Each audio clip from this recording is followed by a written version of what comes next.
জন্য বিভিন্ন অজুহাত হাত দেখায়, আর সাধারণ শিক্ষকরা এর বিরুদ্ধে ফুটে উঠেছে।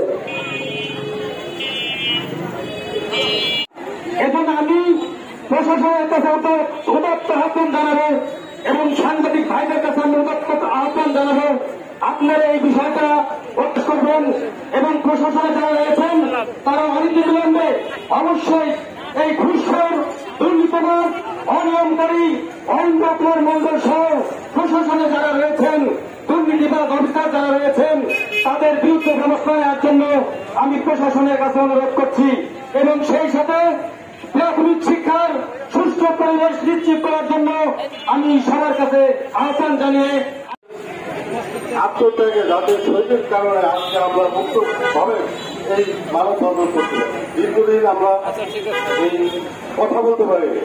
তা আমি কিছুই বলবো না, আমার কথা একটাই, সেটা হচ্ছে যে আনন্দমণি মন্ডল, ওনার কোনো গল্প নেই, ওনার কোনো অভিযোগ নেই।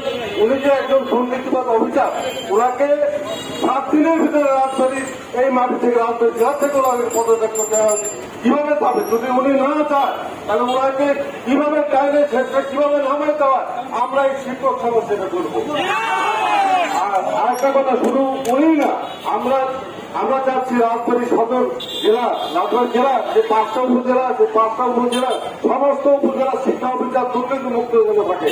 আমাদের শিক্ষকরা কখনোই কোনো কাজের জন্য কোন অফিসারকে কোন অফিস এবং ডিপি অফিসকে আমরা 10 লাখ টাকাও কোনোদেরকে দিয়ে হতে পারা।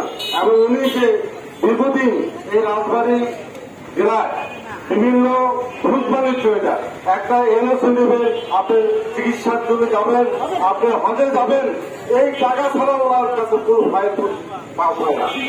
সুনিবের টাকা, তারপর রুটিন মেরামত, যে আমাদের যে ক্ষেত্র মেরামতের যে কাজ আছে এই কাজে টাকা ছাড়া, কোনো টাকা ছাড়া কিন্তু আমাদের সেই পাস হয় না।